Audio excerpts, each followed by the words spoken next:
Assalamualaikum warahmatullahi wabarakatuh dan salam sejahtera. Salam muhibbah, salam IPG, peneraju kecemerlangan pendidikan guru taraf dunia diucapkan kepada semua hadirin dan hadirat yang dikasihi hari ini. Bab kata pepatah, tak kenal maka tak cinta. Oleh itu, moleklah kiranya saya terlebih dahulu perjelaskan dahulu tajuk forum yang bakal kita kupaskan pada hari ini, iaitu isu yang ingin kita bincangkan dan ulas pada hari ini adalah berpaksikan pendidikan, yakni mengkait aliran pemikiran moral dalam konteks pendidikan di Malaysia.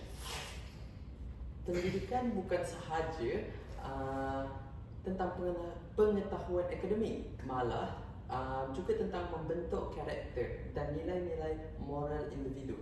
Dalam konteks Malaysia yang pelbagai budaya dan agama, pemikiran moral memainkan peranan yang sangat penting bagi membentuk identiti dan akhlak generasi muda kita pada masa akan datang. Forum ini akan membincangkan bagaimana aliran pemikiran moral seperti naturalist, emotivis, intuitionist dan rationalist dapat diterapkan dalam kurikulum pendidikan di Malaysia. Seterusnya kita akan melihat contoh-contoh praktikal, cabaran yang dihadapi serta strategi yang boleh dijalankan untuk mengintegrasikan nilai-nilai moral dalam pengajaran dan pembelajaran. Sebelum kita pergi terlebih lanjut, marilah kita bertaaruf dengan ahli-ahli panel kita pada hari ini, iaitu di sebelah kanan saya yang tengah ini seorang pensyarah daripada Fakulti Pendidikan di Universiti Malaya, iaitu Dr. Iqbal Aziz bin Rosli. Apa khabar, Doktor? Baik. Seterusnya di sebelah kanan saya di hujung sana pula merupakan Prof. Muhammad Ahmad Adib bin Muhammad Azhar, iaitu daripada Fakulti Pengajian Islam Universiti Islam Antarabangsa Malaysia. Apa khabar, Doktor? Alhamdulillah baik. Terima kasih kerana telah menjemput saya datang ke forum ini. Alhamdulillah, sama-sama. Dan akhir sekali diri saya sendiri, iaitu Dr. Al-Irfan bin Abdul Aziz daripada Fakulti Sains Sosial Universiti Kebangsaan Malaysia. Seterusnya, terima kasih kepada semua ahli panel kerana sudi meluangkan masa bersama-sama saya pada hari ini. Ya, sama-sama.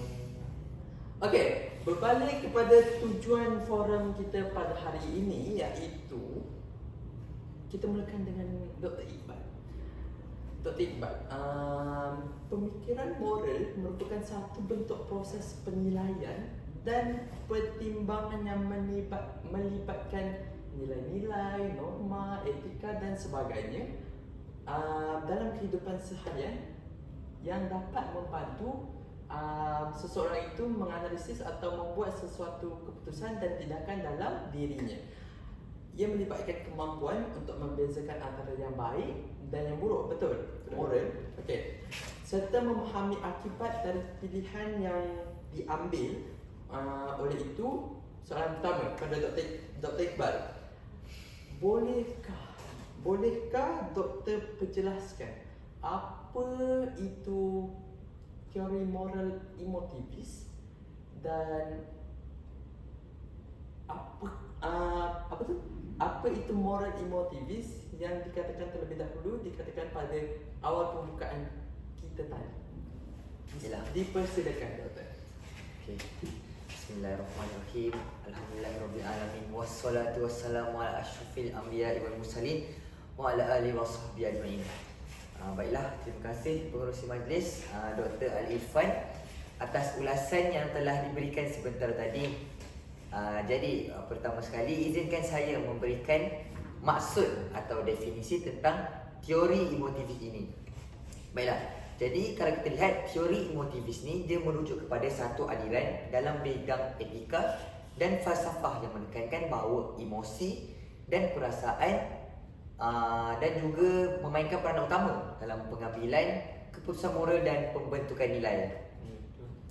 Baiklah, jadi teori emotivis ni dia berpendapat bahawa penyataan moral adalah ungkapan emosi individu dan bukan hanya fakta objektif. Jadi dalam erti kata lain, apabila seseorang individu ni dia mengatakan bahawa sesuatu itu baik atau buruk, mereka sebenarnya menyatakan perasaan mereka tentang benda itu. Saya bagi satu contoh yang mudah. Jadi sebagai contoh, pelajar dia dapat luahkan rasa ketidaksenangan dan juga apabila dia melihat sesuatu perkara yang melanggar etika dan peraturan sekolah. Jadi bila murid ni dia lihat sesuatu benda tu, dia dapat luahkan perasaan dia. Baiklah. Jadi pendekatan ini ia menekankan tentang kepentingan emosi dalam membentuk pandangan dunia individu dan juga mempengaruhi tingkah laku mereka. Baiklah, jadi aliran pemikiran emotivis juga menunjukkan sikap manusia yang bertindak mengikut perasaan atau emosi. Jadi perasaan ni dia boleh lahir dalam pelbagai cara. Contoh seperti air muka, seperti kata-kata, tingkah laku, reaksi muka dan juga perasaan gembira maupun sedih. Jadi antara ciri-ciri pelajar yang berfikiran emotivis ialah individu yang membuat tindakan mengikut perasaan dan emosi serta mereka yang boleh melihat daripada segi ekspresi perilaku mereka. Baiklah, jadi golongan ini selalunya golongan pelajar yang agak pendiam, juga cepat tersinggung dan juga mereka juga sentiasa tertekan dengan emosi mereka. Mereka ni kadang-kadang mereka tak boleh faham dengan apa yang mereka rasai. Macam tu. Jadi golongan ini ialah golongan yang rajin untuk perbaiki kelemahan diri sendiri. Baiklah. Jadi saya ada nyatakan juga tentang kekuatan pemikiran moral emotivis ni. Baiklah. Jadi orang yang bersifat emotivis ni, mereka ialah orang yang mampu untuk memberikan sumbangan dengan memperkenalkan satu dimensi yang penting bukan kepada pemikiran rasional sahaja. Maksudnya mereka bukan hanya berfikir daripada sudut rasional tetapi daripada sudut perasaan murid ataupun orang-orang sekitar. Jadi pertimbangan moral adalah subjektif dan tidak memerlukan sebarang teori asas yang istimewa. Sebagai contoh, pelajar dia mempunyai kebolehan untuk membentuk dan mengekalkan hubungan peribadi. Jadi selain itu, terdapat juga kelemahan pemikiran moral emotivis ni. Baiklah. Jadi kelemahan alirannya ialah mereka yang bersifat emotivis ni selalunya terburu-buru dan mudah dalam membuat kesilapan. Ini kerana mereka tidak mampu berfikir secara rasional dan mereka juga terlalu mengikutkan perasaan. Jadi mereka juga mudah untuk menimbulkan masalah moral kerana hilang kawalan fikiran. Sebagai contoh, mereka ni sukar untuk menerima kekurangan diri dan juga menganggap diri mereka masing-masing sempurna. Jadi mereka akan menganggap bahawa jika berlaku kesalahan, baiklah itu bukan kesalahan daripada pihak saya, itu mungkin kesalahan daripada awak. Jadi mereka tak salahkan di sini sebab mereka merasa sempurna. Baiklah. Jadi jika mengulas berkaitan teori emotivis dan hubungkannya dalam konteks pendidikan, dapat dilihat bahawa teori emotivis adalah pendekatan dalam etika yang menekankan bahawa pernyataan moral tidak menggambarkan fakta objektif tetapi sebaliknya mencerminkan perasaan dan emosi individu itu sendiri. Jadi, teori ini dapat dihubungkan dengan cara kita mengajar nilai-nilai yang moral kepada pelajar. Teori ini juga dapat diintegrasikan untuk memperkaya pengalaman pembelajaran belajar dan memupuk nilai-nilai sosial yang positif. Jadi, saya akan memberikan ulasan yang lebih lanjut tentang teori emotivis serta relevannya dalam konteks pendidikan di Malaysia. Baiklah. Jadi, yang pertama sekali daripada aspek pendidikan di Malaysia. Jadi, sistem pendidikan di Malaysia ni seperti kita tahu ialah bertujuan untuk melahirkan individu yang seimbang dari segi akademik, sosial dan juga emosional. Baiklah, ia juga menekankan berkaitan aspek JERIS. Jadi JERIS ni seperti kita tahu dipecahkan kepada 5 elemen iaitu jasmani, emosi, rohani, intelektual dan juga sosial. Jadi dalam konteks ini, teori emotivis boleh memainkan peranan yang penting dalam mencorakkan proses pengajaran dan pembelajaran. Jadi, apa yang kita boleh hubung kaitkan dengan pembelajaran? Jadi, teori emotivis ni dapat dihubungkan dengan pendidikan Malaysia dalam beberapa cara yang signifikan. Sebagai contoh, pendidikan moral dan etika. Dalam subjek pendidikan moral, pelajar diajar untuk memahami nilai-nilai murni seperti kejujuran, sifat tanggungjawab, kasih sayang dan sebagainya. Jadi dengan menggunakan pendekatan emotivis, pengajaran dapat difokuskan kepada bagaimana perasaan individu berhubung dengan nilai-nilai ini. Jadi misalnya melalui diskusi ataupun melalui perbincangan tentang situasi sebenar yang melibatkan dilema moral pelajar. Jadi pelajar dapat belajar tentang kesan emosi dalam membuat keputusan yang tepat. Jadi mereka dapat belajar cara mengawal perasaan mereka dalam membuat sesuatu perkara, sama ada dalam daripada segi pelajaran ataupun luar belajar. Jadi seterusnya, pembelajaran berasaskan emosi. Jadi pendekatan ini melibatkan penciptaan suasana pembelajaran yang positif dan menyokong. Contohnya, guru boleh menggunakan teknik bercerita untuk mengugah emosi pelajar ataupun menjadikan pelajaran lebih bermakna serta menghubungkan mereka dengan kandungan pembelajaran. Jadi dengan menceritakan pengalaman sebenar, itu dapat melibatkan tentang, contoh cikgu dapat melibatkan tentang perjuangan dan kejayaan. Jadi pelajar ini dapat merasakan emosi mendalam yang seterusnya membantu mereka memahami dan menghargai pelajaran yang diajar. Jadi seterusnya, daripada pendidikan seni. Okey, dalam subjek seni, emosi memainkan peranan yang penting dalam ekspresi diri. Jadi pelajar digalakkan untuk mengekspresi perasaan mereka dalam pelbagai cara.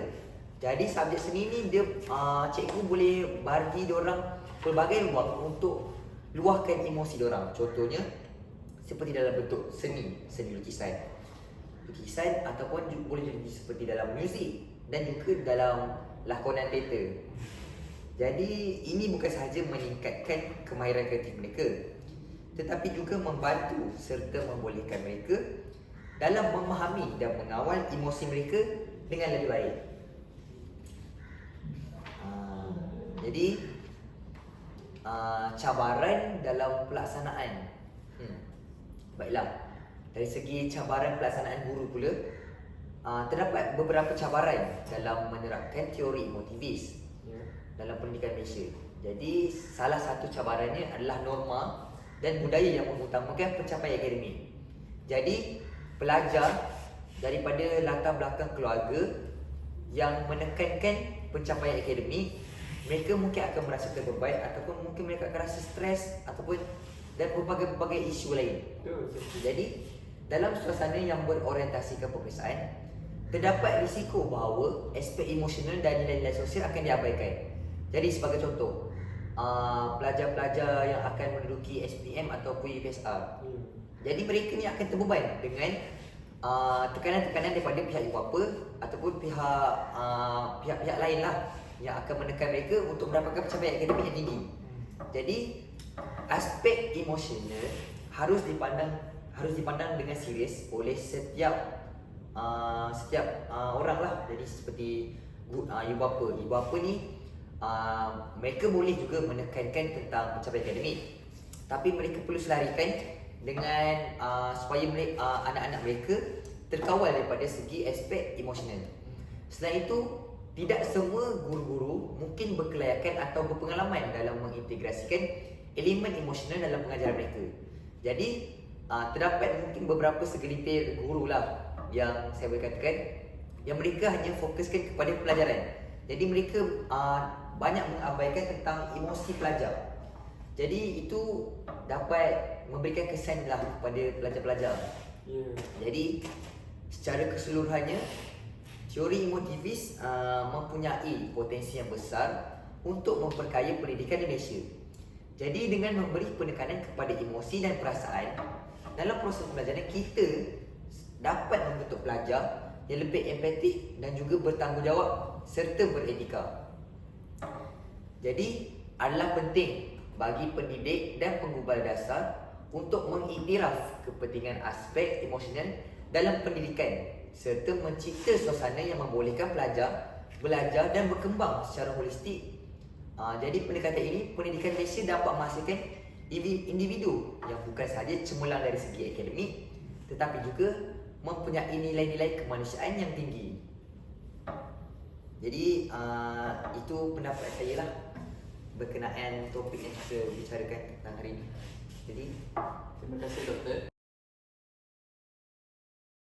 Alhamdulillah kita telah selesai mendengar pencerahan ataupun penerangan daripada Dr. Iqbal sebentar tadi tentang pemikiran emotivis yang panjang berjela, macam-macam yang kita dapat, isi-isi yang bermanfaat dan berfaedah untuk kita sebagai pelajar ataupun guru supaya dapat mengamalkan di dalam aspek pendidikan di negara kita.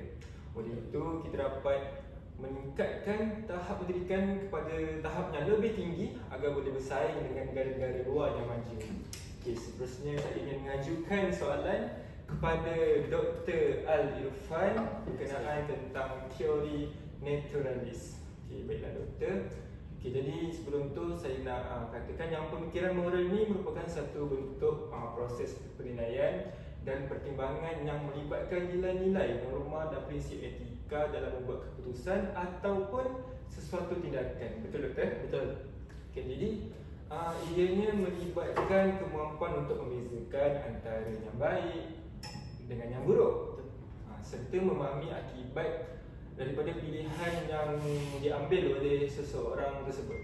Okay. Jadi oleh itu soalan yang saya ingin ujarkan kepada Dr. Al-Irfan adalah berkenaan tentang apakah yang doktor boleh kongsikan kepada kami semua berkenaan tentang pemikiran naturalis berdasarkan pengalaman doktor yang telah berpengalaman selama berpuluh tahun di dalam bidang doktor. Silakan doktor. Okey, terima kasih Dr. Prof Akmal Adib. Sama-sama. Okey, soalan itu menarik untuk saya jawab dan kupaskan berkaitan dengan teori naturalis. Betul? Betul. Okey. Bercakap tentang naturalis, seperti yang kita tahu, naturalis adalah perkataan yang sama erti seperti semula jadi atau alamiah. Dalam pendidikan moral, naturalis merujuk kepada pemikiran yang berlandaskan perkara yang sebenar atau pengalaman hidup seseorang itu. Teori ini menekankan pentingnya pengalaman seseorang itu dalam maksud di sini adalah pengalaman seseorang tu penting bagi dia untuk melakukan atau membuat sesuatu tindakan. Itu yang ditekankan dalam teori naturalis ini. Seterusnya kita tengok pula. Ini bermakna dalam banyak situasi manusia secara intuitif dapat membezakan antara yang baik dan buruk tanpa perlu bergantung kepada panduan luar atau doktrin agama. Maksud dekat sini adalah teori naturalis ni dia tak ada sebarang campur aduk atau apa yang dikatakan dengan berkaitan dengan agama dan panduan luar, masyarakat luar lah. Contoh, kita boleh kaitkan tentang kalau membunuh tu dah jelas silap, betul. Jadinya kalau contoh tanpa pengetahuan agama pun kita boleh tahu membunuh tu adalah silap, betul. Dan tanpa pengetahuan masyarakat pun kita boleh tahu bahawa membunuh itu adalah perkara yang salah. Okey. Misalnya pengalaman menghadapi situasi di mana seseorang itu perlu membuat keputusan moral akan mempengaruhi pemahaman mereka tentang nilai-nilai tertentu. Okey, kita terus. Ini pernyataan ini sama seperti yang contoh tadi. Kita terus kepada hubung kait teori ini dalam konteks pendidikan kita di Malaysia ini. Teori pemikiran moral ini dapat diterapkan dalam pendidikan untuk membentuk generasi yang lebih peka terhadap nilai-nilai moral, mengajar pelajar untuk lebih mengenali sifat-sifat empati dan lebih interaksi sosial untuk pengalaman hidup mereka. Dalam konteks ini juga, pembelajaran tidak hanya terhad kepada pengajaran formal yang kebanyakannya pendidikan di Malaysia ni dijalankan dalam bilik darjah, tapi ia juga merangkumi pengalaman praktikal dan interaksi dengan alam sekitar. Okey, kita terus kepada poin yang pertama kita, iaitu hubung kait dengan pendidikan di Malaysia. Yang pertama, kurikulum berasaskan aktiviti.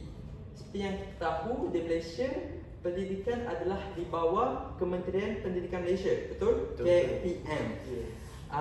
KPM telah memperkenalkan kurikulum yang lebih berfokus kepada pelajar dengan menekankan pembelajaran berasaskan aktiviti. Misalnya, dalam mata pelajaran sains dan matematik, pelajar diberikan tugasan untuk melaksanakan projek yang memerlukan penyelidikan dan eksperimen. Maksud di sini, pelajar diberikan tugas untuk melaksanakan projek, betul? Yang memerlukan penyelidikan dan eksperimen. Ini bukan bermaksud guru tidak memainkan peranan langsung dalam pembelajaran. Guru tersebut dia mengajar atau memberi tunjuk ajar terlebih dahulu secara formal berkaitan dengan teori-teori yang hendak digunakan dalam eksperimen atau tugas projek tersebut sebelum guru itu memberi apa tu? Memberi latihan dan tugasan yang terkait juga dengan apa yang diajarkan oleh guru tersebut. Jadinya same win. Tak boleh, guru tu tak boleh tiba-tiba bagi tugasan tanpa ada maksud di sini tanpa ada pendedahan awal terlebih dahulu daripada guru tersebut. Okey, boleh. Ini membolehkan mereka belajar dengan cara yang lebih interaktif dan praktikal. Contohnya, pelajar boleh menjalankan eksperimen mengenai sifat-sifat fizikal aluminium ke bahan-bahan chemical di makmal, di mana mereka dapat memahami konsep melalui pengalaman langsung. Contoh, kita ambil subjek sains. Kalau kita tak lakukan eksperimen, kemungkinan besar pelajar itu sendiri tidak dapat mengaplikasikan sifat-sifat bahan tersebut dalam hidup mereka. Dia means maksud di sini adalah pengalaman pembelajaran secara real life tu penting bagi pelajar tersebut untuk mereka lebih memahami tentang apa yang dipelajari. Okey. Itu yang pertama. Yang kedua, kita pergi kepada pendidikan alam sekitar. Kenapa dikatakan pendidikan alam sekitar? Seperti yang kita tahu, naturalis. Natural bermaksud semula jadi. Dan yang berdasarkan perkara sebenar lah, adalah melalui pendidikan alam sekitar. Banyak sekolah di luar bandar mengadakan program di luar bilik darjah seperti lawatan ke taman negara, ladang dan kawasan pemeliharaan. Contohnya, program Satu Murid Satu Pokok yang menggalakkan pelajar menanam pokok dan belajar tentang kepentingan pemeliharaan alam. Pengalaman ini tidak hanya mendidik pelajar mengenai ekosistem tetapi juga memupuk rasa tanggungjawab terhadap alam sekitar. Poin utama di sini adalah memupuk rasa tanggungjawab terhadap alam sekitar. Berbalik kepada teori pemikiran, teori moral apa tadi? Naturalis. Yang menekankan tentang pengalaman hidup dan situasi yang sebenar. Jadinya melalui pendidikan alam sekitar, pelajar tu bukan sahaja belajar, dia bukan sahaja faham dari segi apa yang dikatakan baca buku teks, bukan macam tu je, tapi dia juga boleh mengaplikasikan pembelajaran alam sekitar tu dalam kehidupan hariannya melalui aktiviti-aktiviti seperti dalam alam sekitar, menanam pokok tadi. Di situ bukan sahaja pelajar dapat tahu macam mana nak tanam pokok. Bukan itu saja, tapi dia juga membina pengetahuan pada pelajar berkaitan dengan moral alam sekitar. Sebagai contoh, kita kena tanam pokok sebab apa? Sebab kita nak jaga alam sekitar lah kan, supaya tiada pemanasan global, oksigen dilepaskan lebih banyak daripada karbon bahan-bahan rumah hijau seperti itu. Selain itu juga melalui pendidikan itu juga, pendidikan alam sekitar, pelajar akan diberi macam rasa tanggungjawab dalam diri dia sendiri. Kalau contoh dia tak buat benda ni, contoh dia tak ambil sampah yang dia nampak, dia akan rasa macam aku kan tak belajar benda ni, kenapa aku tak terapkan benda ni dalam kehidupan seharian aku? Betul. Jadinya secara tidak langsung teori teori moral naturalist ni diterapkan dalam aktiviti alam sekitar itu sendiri. Jadinya ada kebaikan dalam pendidikan alam sekitar itu juga. Okey, seterusnya kita pergi kepada yang poin yang ketiga, iaitu pembelajaran berasaskan projek. Seperti yang kita tahu, kita bukan di zaman 70-an, 80-an, betul? Kita sekarang telah terbina, pendidikan kita telah terbina dan dibawa ke arah pemodenan yang semakin popular. Okey, sebagai contoh, tadi pembelajaran berasaskan projek kan? Pelajar diberi kebebasan untuk memilih topik dan mengembangkan projek yang berkaitan dengan isu-isu dalam masyarakat. Contohnya, pelajar di sekolah menengah boleh menjalankan projek penyelidikan mengenai masalah pencemaran air di kawasan mereka. Tadi poin kita adalah pembelajaran berasaskan projek. Betul. Okey, dekat sini kita tengok kita punya contoh adalah menjalankan projek penyelidikan mengenai masalah pencemaran air di kawasan mereka. Dengan melibatkan diri pelajar dalam penyelidikan lapangan, pelajar dapat memahami isu tersebut dengan lebih mendalam dan mencadangkan penyelesaian berdasarkan penemuan mereka. Yang contoh yang terkandung dalam ni adalah seperti mana yang terkandung dalam contoh pendidikan alam sekitar. Itu sama sahaja, tapi kita boleh bagi contoh yang lain. Pembelajaran berasaskan projek, contohnya kita boleh cakap berkaitan dengan tentang reka bentuk aktiviti, reka bentuk teknologi. Boleh juga, boleh reka bentuk teknologi means membawa maksud macam inovatif atau reka cipta lah, reka cipta. Di mana kalau kita tengok dekat sini, reka cipta itu adalah bukan terbina semata-mata tanpa ada pemerhatian atau pengalaman seseorang itu terhadap sesuatu projek. Betul. Dia mesti inovasi itu dia tak tercipta secara tiba-tiba. Dia tercipta berdasarkan pengalaman, pemerhatian kita daripada barang-barang tertentu. Betul? Okey, itu selari dengan selari dengan saya punya point, iaitu teori naturalis yang menekankan tentang pengalaman hidup. Betul? Okey. Berbalik kepada reka cipta itu. Okey.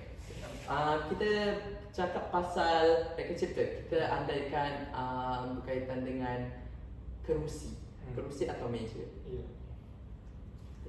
Kalau kita lihat kerusi atau meja terlebih zaman-zaman dahulu diguna material apa? Material kayu.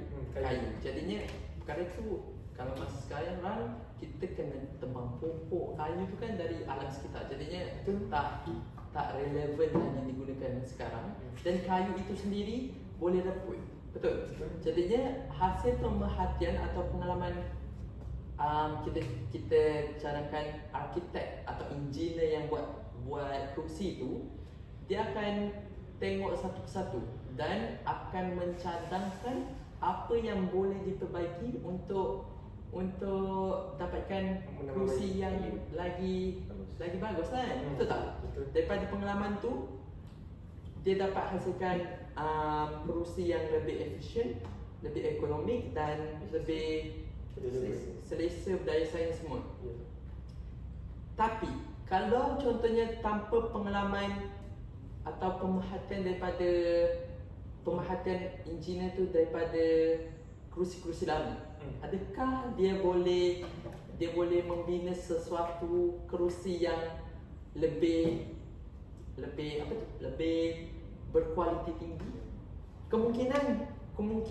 Ada kemungkinan dia boleh menghasilkan kerusi yang efisien, tetapi kemungkinan besar juga dia tidak memenuhi kehendak pelanggan. Betul? Okey, itu untuk pembelajaran berasaskan projek. Seterusnya kita pergi poin yang terakhir, iaitu penglibatan komuniti. Teori naturalist juga menekankan pentingnya penglibatan komuniti dalam pendidikan. Di Malaysia, seperti yang kita tahu, beberapa inisiatif melibatkan kolaborasi antara sekolah dan masyarakat. Contohnya PIBG. PIBG, Persatuan Ibu Bapa dan Sekolah. Dekat situ kita boleh pihak sekolah dan pihak ibu bapa boleh mengadakan satu toleransi atau satu medium pengantaraan untuk meluahkan berkomunikasi sama ada perkara baik atau masalah-masalah yang dihadapi antara kedua-dua pihak tersebut. Contohnya program khidmat masyarakat di mana pelajar terlibat dalam aktiviti pemulihan kawasan setempat seperti pembersihan pantai dan penghijauan bandar. Takkan berkaitan dengan khidmat masyarakat seperti pembersihan pantai dan penghijauan bandar, takkan usaha itu hanya dilakukan 100% daripada pelajar. Tidak. Usaha itu tidak akan sesekali berhasil tanpa adanya komitmen daripada komuniti itu sendiri, antaranya ibu bapa. Betul? Okey, aktiviti ini juga bukan sahaja memberi pengalaman berharga kepada pelajar, tetapi juga menggalakkan mereka untuk berinteraksi dan memahami cabaran yang dihadapi oleh masyarakat. Okey, faham kat sini penglibatan komuniti. Pelajar bukan sahaja dapat pengalaman bahagia, pengalaman macam bersihkan pantai, hidupkan bersihkan bandar, means menghijaukan bandar seperti tanam pokok. Tapi mereka juga akan lebih mengerti dan memahami apakah yang berlaku, apakah yang berlaku dalam sekitar mereka. Boleh faham kan? Okey, seterusnya kita pergi kepada yang terakhir, iaitu cabaran dalam pelaksanaan teori naturalist ini. Walaupun penerapan teori naturalist dalam pendidikan di Malaysia mempunyai potensi yang besar, tetapi terdapat beberapa cabaran yang perlu diatasi. Yang pertama iaitu tekanan untuk mencapai kejayaan akademik yang berfokuskan kepada peperiksaan. Seperti yang kita tahu, pendidikan Malaysia exam je kan. Kalau exam tu, adakah dia berlandaskan pengalaman hidup? Tidak, tapi dia berlandaskan kepada pembelajaran formal, iaitu di dalam bilik darjah. Ada juga sedikit di luar bilik darjah, tetapi hampir 80% adalah pembelajaran dalam bilik darjah, iaitu membaca buku, membuat latihan dan tuition dan sebagainya. Betul? Jadinya teori naturalist ni ada kesukaran di situ, sebab pendidikan Malaysia ni dia lebih kepada peperiksaan. Mungkin jadi di sini ada kemungkinan pelajar-pelajar mungkin mengapa ya? Mempersoalkan kenapa nak belajar teori naturalis, kenapa nak adaptasikan teori ini dalam kehidupan mereka, sedangkan mereka belajar berdasarkan peperiksaan, iaitu belajar dalam bilik darjah, membaca semua. Jadinya itu antara cabaran dalam pelaksanaan teori naturalis. Hal ini boleh mengurangkan ruang untuk pembelajaran yang lebih berasaskan pengalaman. Betul? Oleh itu adalah penting untuk mencipta keseimbangan antara pencapaian akademik dan pengalaman pembelajaran yang holistik. Jadinya di sini kalau kita nak adaptasikan atau mengaplikasikan teori naturalis ini, iaitu pengalaman hidup dalam pendidikan di Malaysia, guru itu adalah main point kita. Main point means guru tu kena pandai membahagikan menguruskan masa pembelajaran mereka, murid-murid ini, pelajar-pelajar ini. Bukan guru tu kena pandai lah. Janganlah asyik-asyik belajar dalam kelas. Betul.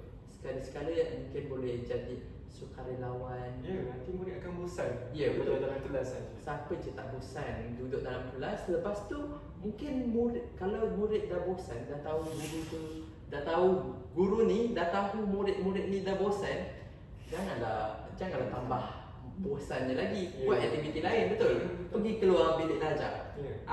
Dalam kita pergi keluar bilik darjah tu, kita boleh terapkan teori-teori moral yang naturalist, seperti yang kita cakap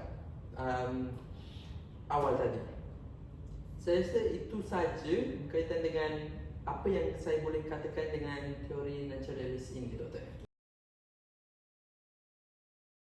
Alhamdulillah, terima kasih di atas penerangan yang panjang tentang pemikiran naturalis oleh Dr. Ali Irfan.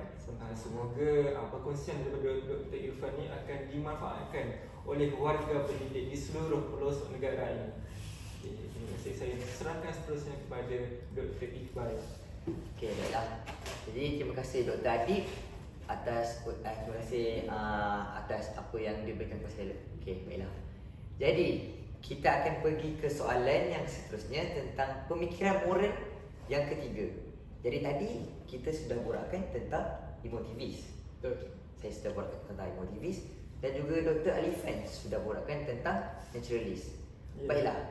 Jadi soalan saya kepada Dr. Adib, bolehkah doktor jelaskan dengan terperinci apa itu teori moral intuitionist? Jadi seperti yang kita tahu, teori moral intuitionist ini lebih kepada insting dan juga pengalaman. Jadi boleh doktor ceritakan dengan lebih lanjut ataupun dengan lebih detail tentang apa itu sebenarnya teori moral intuitionist?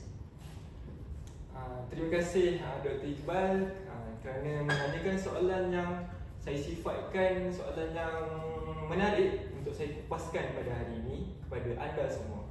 Okey, jadi pada pandangan saya, teori intuitionist ini adalah satu pendekatan dalam bidang epistemologi yang menekankan kepada pemahaman dan pengetahuan yang diperoleh melalui intuisi atau persepsi langsung. Dalam konteks pendidikan di Malaysia, perkara ini dapat memberi impak dan kesan kepada cara pengajaran dan pembelajaran serta pembentukan pemikiran kritis dan kreatif di dalam kalangan pelajar. Okay. Jadi kita masuk terus kepada definisi apakah itu teori intuitionist. Okay. Jadi teori intuitionist ni kita dapat dilihat dalam konteks pendidikan sebagai satu cara untuk memahami dan merasai konsep-konsep secara langsung tanpa bergantung sepenuhnya kepada pengukuran atau analisis rasional. Okay. Dalam konteks ini bermakna pelajar tidak hanya menghafal fakta tetapi juga memahami konsep melalui pengalaman dan refleksi.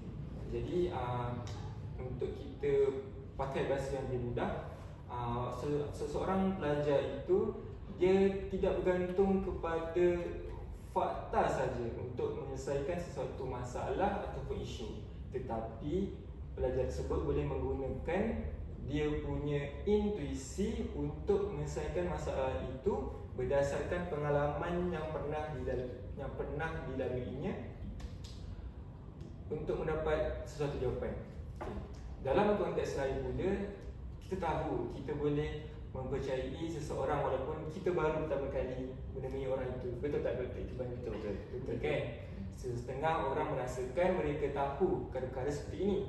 Pengetahuan ini diperoleh melalui intuisi. Jadi intuisi ni maksudnya lebih kepada insting seseorang. Okay.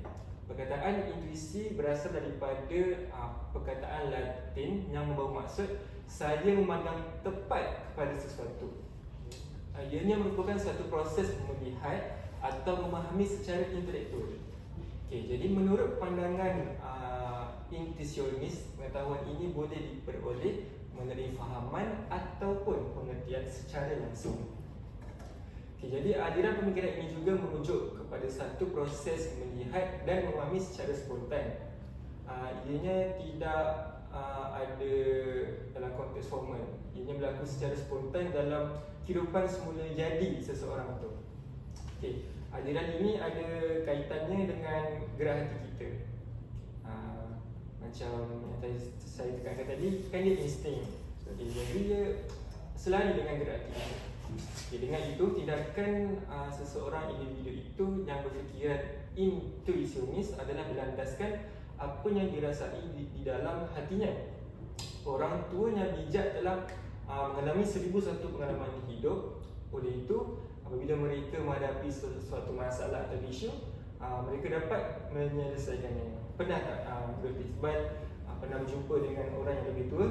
Dia katakan kepada Dr. Iqbal, okay, saya telah hidup berpuluh-puluh tahun.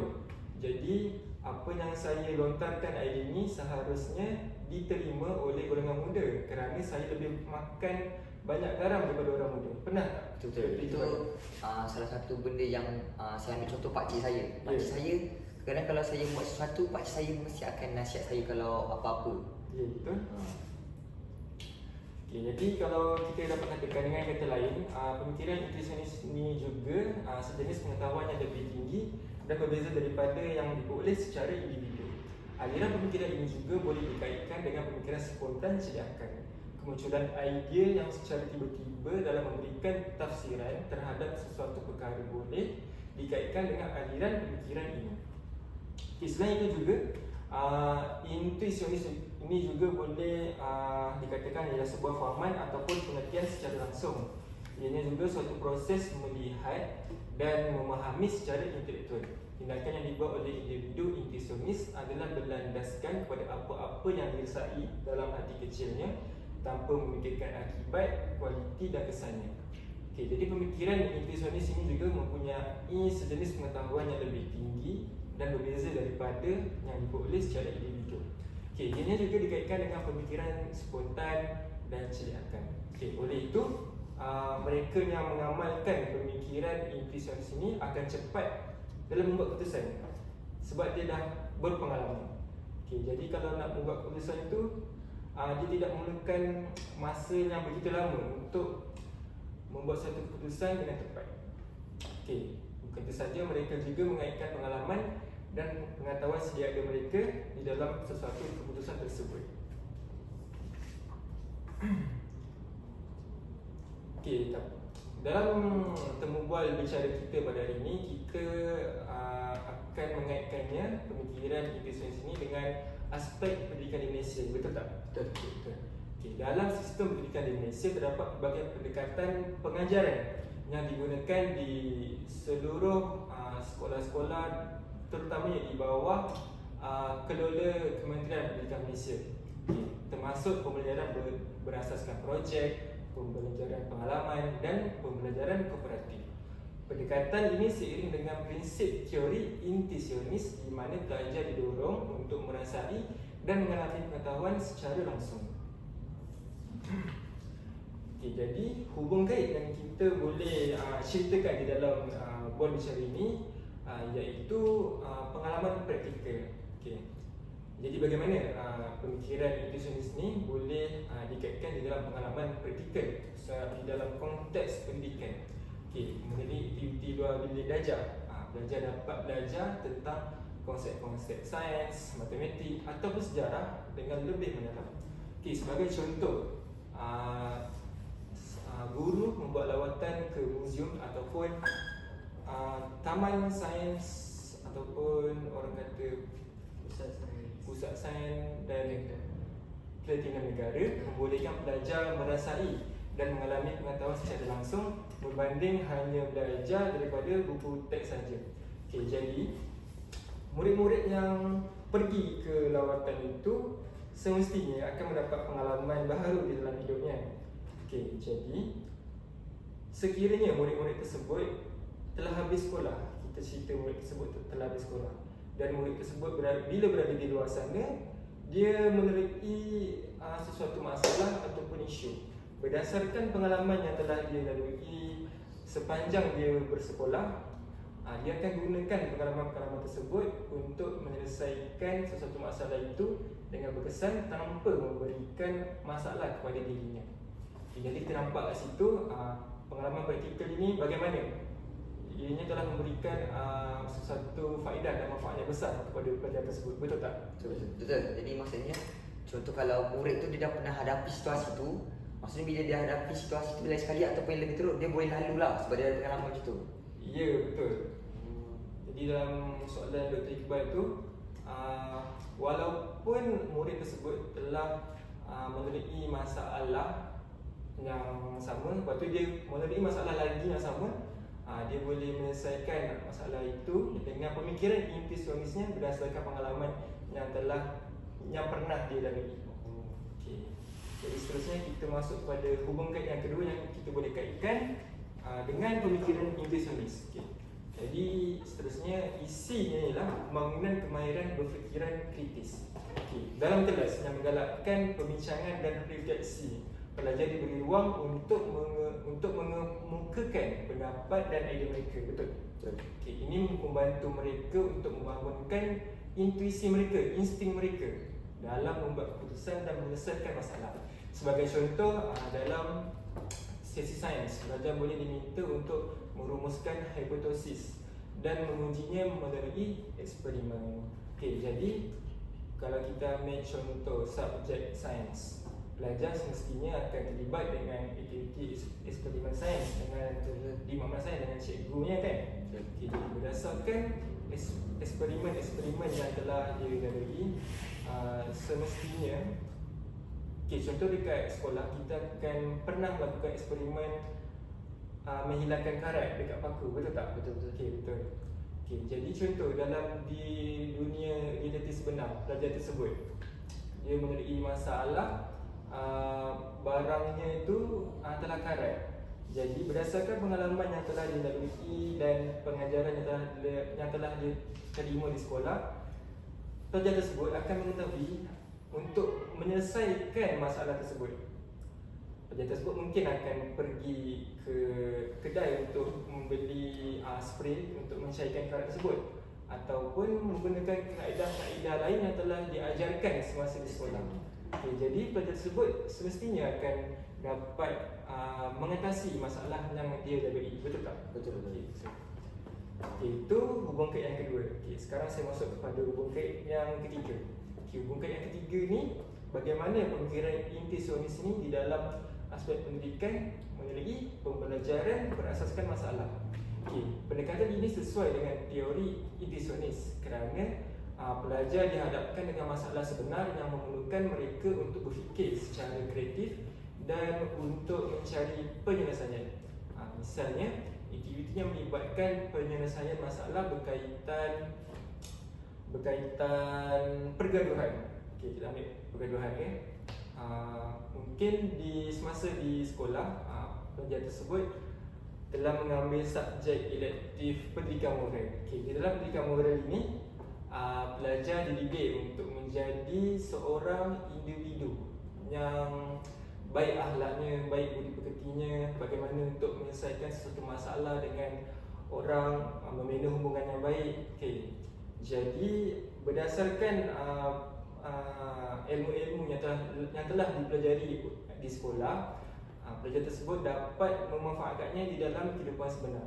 Mungkin pelajar tersebut akan menggunakan pemikiran-pemikiran di dalam teori moral untuk menyelesaikan masalah, seperti pemikiran rasionalis. Pemikiran rasionalis ni berfikir secara logik betul. Jadi kalau macam isu yang gaduh tadi, mestilah kita kena bermaafan. Tak kisahlah sesiapa yang bersalah dalam hal tersebut, tapi secara logiknya perkataan maaf itu akan melembutkan hati seseorang dan menyebabkan hubungan menjadi baik semula. Seterusnya kita masuk kepada isi yang ni. Jadi pemikiran individualis ni adalah berdasarkan insting. Betul tak doktor? Betul. Betul. Jadi bagaimana guru nak membawa perubahan aliran pemikiran intuisionis ni di dalam emosi dan tingkah laku pelajar? Seorang guru harus bijak menyelami sikap dan jiwa pelajar serta menganalisis pelajarnya daripada segi sosial dan pemikiran moralnya. Sama ada kita sebagai guru mentafsirkan mereka sebagai kalangan pelajar yang bersifat emosi ataupun intuisionis ataupun seorang yang berfikiran secara logik. Sudah semestinya setiap pelajar yang membawa pemikiran-pemikiran moral tersebut akan memberi impak dan kesan ke atas pengajaran dan pembelajaran guru tersebut. Akibatnya ia juga mendorong perubahan yang baik ataupun buruk ke atas penguasaan pelajar terhadap pelajaran. Di sini kita lihat bagaimana seorang guru itu harus tahu bagaimana untuk menangani pelajar-pelajar tersebut agar dapat membawa perubahan terhadap dirinya. Seterusnya kita lihat dalam konteks pemikiran intuisionis. Contohnya, mereka ini cenderung untuk mencuba sesuatu yang baru. Sebagai contoh, sekumpulan pelajar lelaki yang terjebak dalam gejala salah laku moral seperti terlibat dalam aktiviti himba haram, merokok di tandas, bergaduh dan konten sekolah. Tetapi dalam sekelompok yang lain terdapat pelajar yang tidak pernah rasa ingin terlibat di dalam gejala-gejala yang negatif seperti yang saya sebutkan tadi. Jadi apabila mereka membina hubungan ataupun mereka berkawan, akibat daripada pengaruh pelajar-pelajar yang nakal tadi, rakan yang baik ini akan terdorong untuk terlibat dalam aktiviti masalah tersebut kerana sifat ingin tahu serta gerak hati mereka yang ingin mencuba sesuatu yang baru dan ingin merasai pengalaman-pengalaman tersebut. Oleh itu, dalam hal ini guru-guru memainkan peranan yang penting di dalam membentuk semula pemikiran intuisionis mereka yang lebih terarah supaya apabila pelajar tersebut terlibat dalam situasi itu, pelajar tersebut dapat fikir bahawa apakah kesan sekiranya mereka terlibat dengan masalah-masalah berikut. Contoh, sekiranya murid tersebut telah didedahkan oleh gurunya, sudah semestinya pelajar tersebut tidak akan terlibat kerana ianya akan memberikan kesan yang buruk, seperti akan dimasukkan ke sekolah juvana dan menerima hukuman penjara oleh polis dan dikenakan hukuman buang sekolah. Jadi berdasarkan teori intuisionis tersebut, pelajar dapat berfikir berdasarkan pengalaman yang dia lalui, iaitu ilmu-ilmu, pesanan-pesanan dan nasihat-nasihat yang telah dipesan oleh gurunya semasa di sekolah. Selain itu juga, pihak sekolah juga boleh membuat satu program khas untuk golongan pelajar-pelajar yang masih ada rasa baik, yang masih rasa adil baik dalam hati mereka. Jadi program ini dapat meningkatkan kesedaran sivil mereka berkaitan tentang masalah-masalah sosial yang tidak patut mereka terlibat. Yang betul.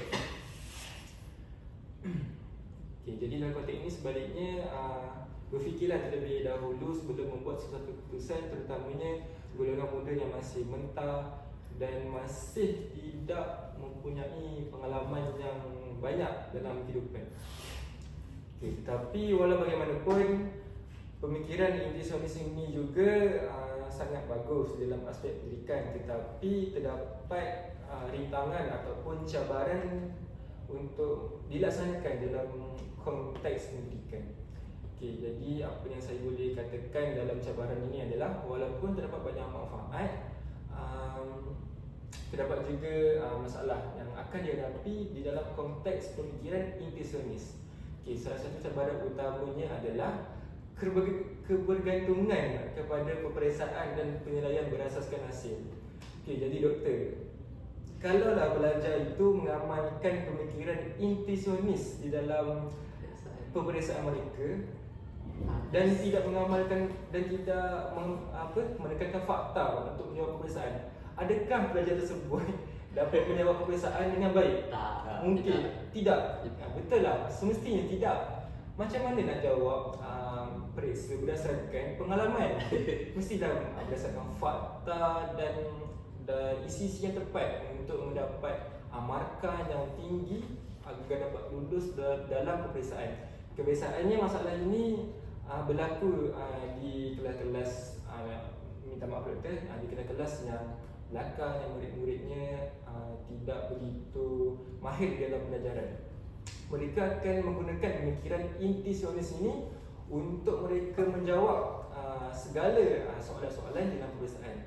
Jadi dalam budaya pendidikan yang mengutamakan akademik, pemikiran intesionis ini juga terdapat risiko tinggi bahawa pemikiran ini tidak boleh digunakan sama sekali. Okay, jadi kesimpulannya, secara keseluruhannya teori intesionis mempunyai potensi yang besar untuk memajukan aspek pendidikan di Malaysia.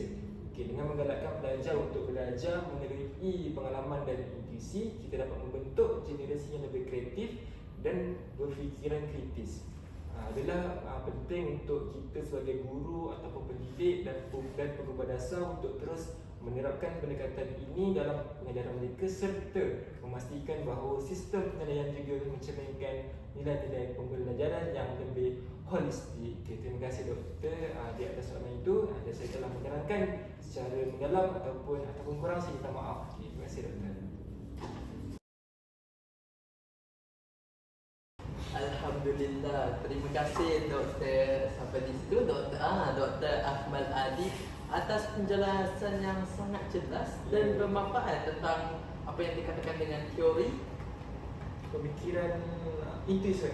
Intuitionist, insting, betul Doktor? Betul. Okey, tanpa melengahkan masa, saya rasa kita pun dah bercakap terlalu lama. Ya.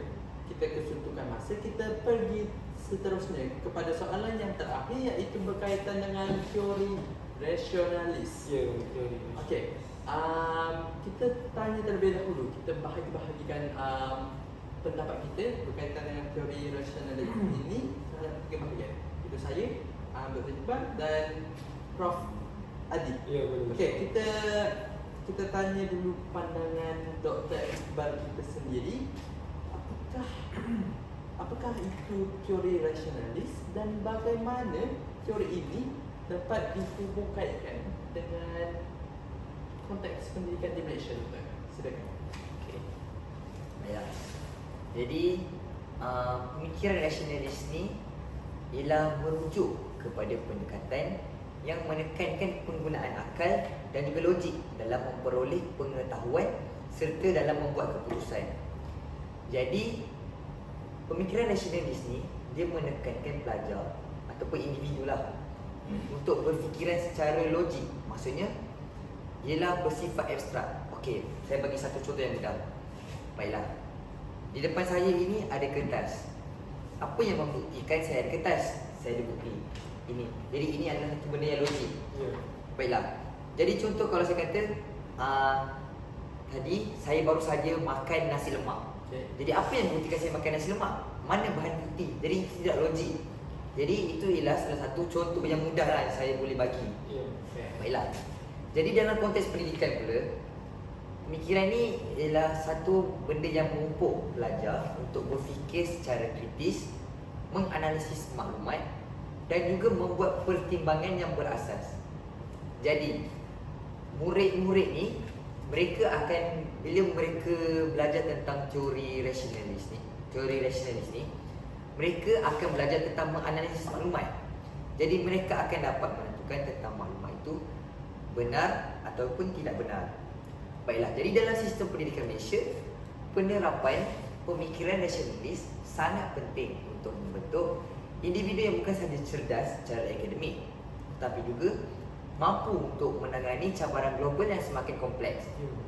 Baiklah, jadi penerapan pemikiran rasional dalam pendidikan Malaysia, yang pertama, istilah pertama yang saya dapat beli, saya dapat berilah tentang pendapat saya, ialah berkaitan kurikulum berasaskan pemikiran kritikal. Baiklah, jadi pendidikan di Malaysia khususnya dalam kurikulum KBSM dan pun KSSM, dia telah mengintegrasikan elemen pemikiran kritikal dan kreatif. Jadi KBSM dan KSSM ni dia telah memupuk dan juga melatih murid untuk berfikir secara kreatif. Jadi dalam subjek sains dan matematik, pelajar digalakkan untuk menyelesaikan masalah melalui pendekatan yang rasional.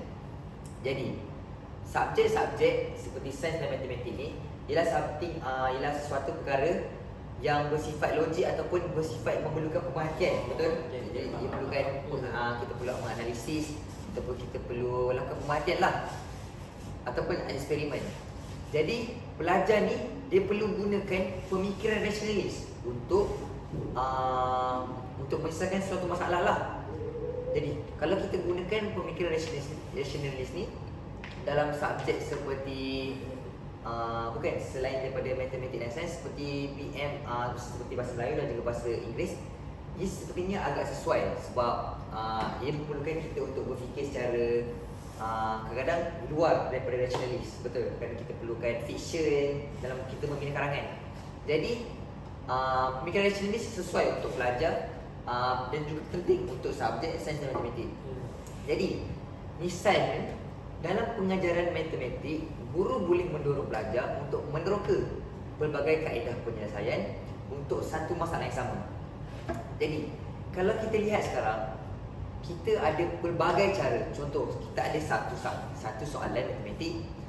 Jadi kalau kita tanyakan kepada mungkin 5 guru, mungkin kita akan dapatkan banyak cara. Mungkin mungkin ada guru yang sama caranya, dan mungkin juga ada guru yang mereka buat cara sendiri, ataupun mereka lihat macam kalau saya gunakan cara ini mungkin lagi hebat. Baiklah, mungkin lebih cepat. Jadi ia menggunakan pelbagai kaedah penyelesaian juga. Kita juga dapat membolehkan mereka menggunakan logik dan analisis dalam membuat keputusan. Terima kasih Dr. Iqbal atas penjelasan yang baik berkaitan dengan teori rasionalis. Okey, seterusnya kita pergi kepada pandangan Prof kita di hujung sana, iaitu Prof Adib Akmal Adib. Apa pandangan doktor berkaitan dengan teori rasionalis ini dan apa hubungan kait teori ini dalam konteks pendidikan Indonesia? Silakan doktor. Pandangan saya tentang pemikiran rasionalis tentang pendidikan di Malaysia. Boleh. Okay, jadi pada pandangan saya, hubung kaitnya tentang pendidikan Malaysia semestinya ialah pembelajaran berasaskan masalah. Metodologi pembelajaran berasaskan masalah semakin popular diterapkan dalam sistem pendidikan di Malaysia. Jadi dalam konteks ini, ianya membolehkan pelajar menyelidik isu-isu sebenar dan mencari penyelesaian menggunakan pemikiran rasional. Walau bagaimanapun, tidak semua subjek dalam pendidikan di Malaysia boleh diterapkan teori ini. Contohnya, subjek sejarah.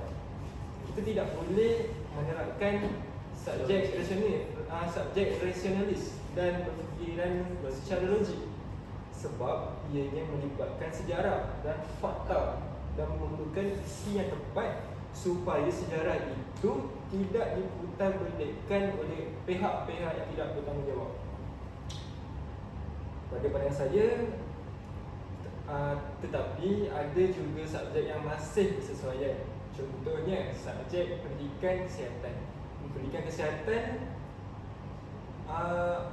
semestinya boleh melibatkan berfikiran secara logik, seperti penjagaan kesihatan, pemakanan yang sihat. Itu kita boleh berfikir dengan secara logik yang spontan saja. Bagaimana untuk melakukan penjagaan kesihatan supaya dia tidak mengidap penyakit-penyakit. Contohnya, kita ambil contoh yang mudah. Perlulah sentiasa bersenam, tidak makan makanan yang tidak berkhasiat, makanan-makanan yang segera yang seperti dikatakan oleh Dr. Alifan. Kalau dalam konteks pemakanan yang sihat, semestilah kita perlu memakan makanan yang berasaskan tumbuhan-tumbuhan hijau, bukan makan makanan yang tidak berkhasiat seperti macam tadilah, makanan yang bersifat segera dan goreng-goreng yang berminyak dan sebagainya. Prof, saya saja nak cakap Ya, sebenarnya sila. saya seorang yang tidak gemar minum air manis. Saya memang suka dan juga menekankan minum air masak dulu kita. Bagus. Saya memang suka Kalau betul. macam tu bagus Dr. Iqbal. Bagus. Dr. Iqbal menerapkan prinsip-prinsip yang Betul. Dr. Saya Adib memang jarang untuk minum air manis. Alhamdulillah. Patutlah muka Dr. Iqbal change semacam. Okey, dipersilakan doktor sambung. Jadi pemikiran rasionalis ini di dalam aspek pendidikan Malaysia tidak secara menyeluruh kita boleh terapkan dalam aspek pendidikan. Hanya segelintir subjek saja yang boleh kita terapkan di dalam bilik darjah supaya murid-murid dapat berfikir dengan isi hatinya, dengan pandangannya sendiri untuk menyelesaikan masalah selain bergantung kepada fakta dan isi-isi yang terkandung di dalam buku ataupun naskah. Saya rasa itu saja perkongsian daripada saya untuk hubung kaitnya dalam aspek pendidikan.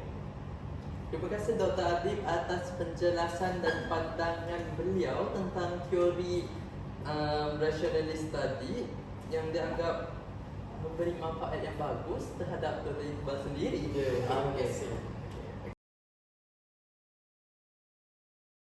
Baiklah Dr. Alifan, saya telah berkongsikan tentang bagaimana pemikiran rasionalis dihubungkaitkan di dalam aspek pendidikan di Malaysia. Jadi saya ingin mendengar pula tentang perkongsian Dr. Irfan yang boleh kongsikan bagaimana pemikiran ini juga boleh diterapkan dalam aspek pendidikan di Malaysia kita sendiri supaya boleh dimanfaatkan kepada warga pendidik seperti guru, murid-murid serta pegawai-pegawai dasar di Kementerian Pendidikan Malaysia. Boleh. Terima kasih Dr. Adib. Seterusnya apa yang boleh dikaitkan tentang teori pemikiran nasionalis ini dalam konteks pendidikan di Malaysia adalah kita boleh lihat sendiri dalam pendidikan moral dan etika. Dalam subjek pendidikan moral seperti yang kita tahu adalah pemikiran rasionalis juga diterapkan untuk membentuk pemahaman pelajar mengenai nilai dan etika.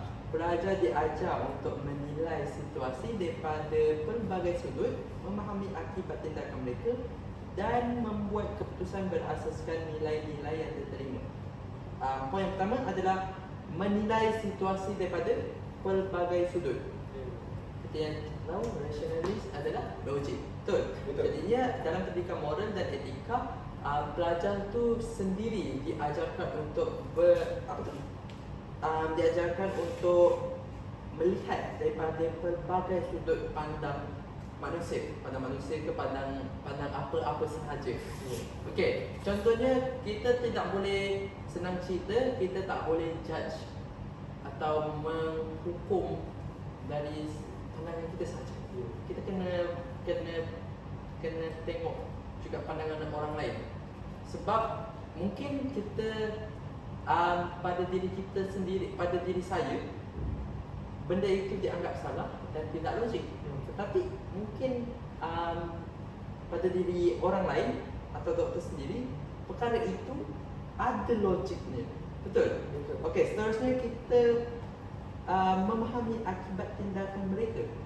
Jadinya kalau kita berfikiran logik, pendidikan moral itu sendiri akan menerangkan apa apa-apa atau perkara kesan yang dilakukan atas tindakan mereka. Contoh, kita nak senang faham, kesan tindakan adalah seperti kita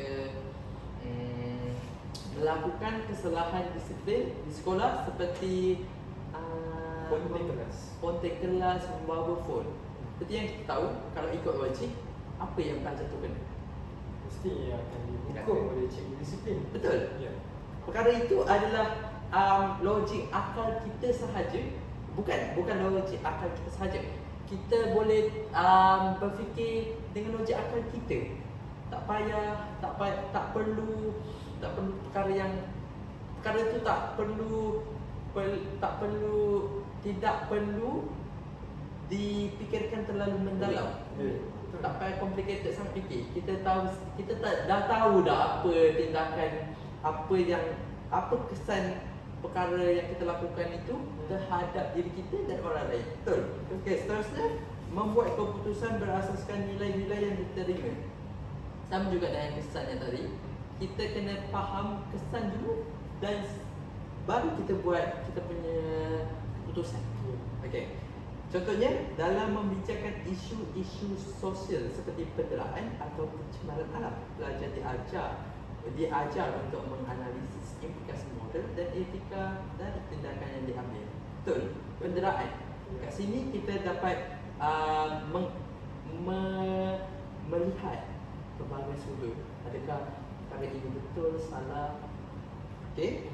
Seterusnya, kita juga dapat memahami kenapa penderaan itu berlaku dan apa kesannya apa kesan penderaan itu terhadap individu itu sendiri dan masyarakat terutamanya, serta bagaimana orang tu melakukan perkara yang sebegini atas keputusan mereka. Kalau dipikirkan ikut pendidikan moral dan etika, tidak akan berlaku jika seseorang itu mempunyai pendidikan moral dan etika yang baik dalam diri dia. Betul. Itu adalah salah satu poin utama kita, iaitu menganalisis, memahami akibat dan membuat keputusan dalam kehidupan kita. Itu saja. Saya rasa itu sudah membadai berkaitan teori nasionalis dalam pendidikan di Malaysia. Sekian, terima kasih. Ya, terima kasih kepada Dr. Arifan tentang penerangan yang begitu panjang dan padat yang kita boleh manfaatkan bersama dalam warga pendidik pendidikan di Malaysia ini. Alhamdulillah, terima kasih kepada Dr. Arifan yang telah menerangkan tentang bagaimana berkaitan pemikiran nasionalis dalam aspek pendidikan Malaysia. Okey, seterusnya saya ingin mengajukan soalan kepada Dr. Iqbal Pula. Doktor, bagaimana pemikiran rasionalis itu sendiri dapat dikaitkan dalam aspek pendidikan di Malaysia bagi memberikan manfaat ataupun faedah kepada warga pendidik di Malaysia tersebut? Silakan doktor. Jadi kita dapat lihat daripada antara banyak-banyak semua usaha-usaha yang dilakukan, antaranya ialah salah satunya ialah dalam kepentingan penilaian dan juga ujian yang objektif. Jadi dalam sistem penilaian pendidikan, pemikiran rasionalis mempengaruhi cara penilaian dilakukan. Baiklah, jika kita lihat kepada statistik pelajar setiap tahun ataupun setiap sekolah, selalunya pelajar-pelajar yang bersifat rasionalis ni, mereka antara pelajar-pelajar yang boleh dikategorikan sebagai pelajar yang bijak pandai. Jadi ujian dan peperiksaan yang menekankan pemikiran kritis dan analitik dapat membantu pelajar untuk memahami bukan sahaja fakta tetapi juga konsep di sebalik fakta tersebut. Jadi saya bagi satu perkara yang boleh kita kaitkan. Jadi contohnya sejarah. Pelajar jika mereka belajar tentang sejarah, mereka hanya tahu tentang bagaimana dan juga alur cerita sejarah itu. Jadi jika mereka menerapkan pemikiran rasionalis ni, mereka dapat mengetahui tentang konsep di sebalik fakta. Jadi sebagai contoh, saya ambil contoh yang paling mudah, seperti jadi seperti Melaka. Jadi pelajar, mereka belajar pelbagai perkara. Jadi mungkin pelajar mereka belajar tentang era kejatuhan Melaka. Jadi murid-murid yang berfikiran secara rasionalis ni, mereka belajar tentang kejatuhan Melaka, tapi mungkin mereka dapat berfikir dengan lebih mendalam tentang apa yang berlaku di sebaliknya, di sebalik kejatuhan era Melaka tu. Jadi itu membuatkan mereka dapat berfikir secara kritis, sebab mereka perlu berfikir dengan macam mana boleh terjadinya perkara sebegini, macam mana boleh terjadinya perkara sebegini, dan mereka juga dapat menghubung-kaitkan dengan fakta. Jadi jadi disebabkan perkara ini berlakunya fakta seperti ini. Jadi dengan adanya soalan-soalan yang memerlukan analisis dan penilaian, pelajar dilatih untuk berfikir secara logik dan sistematik. Jadi bukan saja pelajar ni dapat berfikir secara logik, jadi seperti saya kata tadi, sistematik. Jadi mereka dapat mengetahui, contohnya mereka dapat susun alur cerita secara sistematik. Jadi mereka tidak seperti mungkin perkara jadi seperti ini, perkara seperti ini, seperti ini. Jadi mereka dapat menyusun. Jadi tidaklah berterabur ataupun apa yang mereka fikirkan tu sistematik lah, boleh saya katakan. Dah. Baiklah Doktor, terima kasih di atas penerangan yang begitu padat tetapi memberikan manfaat yang begitu besar dalam konteks pendidikan kita di negara ini. Terima kasih Doktor. Setelah mendengar daripada kedua-dua panel kita, Dr. Iqbal dan Dr. Arifan, kenaan tentang pemikiran rasionalis yang banyak memberikan manfaat dalam aspek pendidikan di Malaysia. Jadi pemikiran rasionalis ni, apa yang saya dapat simpulkan di sini bahawa ia merupakan satu elemen yang penting dalam pendidikan di Malaysia yang harus dipupuk dan diterapkan secara luas. Dengan menggalakkan pelajar untuk berfikir secara kritis, menganalisis maklumat dan membuat keputusan yang berasaskan logik, kita dapat melahirkan generasi yang bukan sahaja cemerlang dalam akademik, tetapi juga mampu beradaptasi dengan cabaran semasa dan menyumbang kepada masyarakat yang lebih baik. Jadi dalam konteks ini, pendidik ataupun guru perlu terus berusaha untuk menerapkan pendekatan ini dalam pengajaran dan pembelajaran agar pelajar dapat mengembangkan potensi mereka sebenarnya. Okey, secara kesimpulannya, keempat pemikiran yang kita telah bincangkan ini ada kesan baik dan buruknya. Okay, jadi sebagai seorang individu yang bertanggungjawab untuk menimbulkan suasana yang ataupun keadaan yang aman dan damai, perlulah memilih pemikiran yang bersesuaian agar kehidupan ini agar dapat diteruskan dengan aman dan damai tanpa adanya diskriminasi antar kaum serta ketidakselesaan dalam kehidupan. Terima kasih. Alhamdulillah, terima kasih diucapkan sekali lagi kepada semua ahli-ahli panel dan juga ahli panel kita pada hari ini. Ya, sama-sama.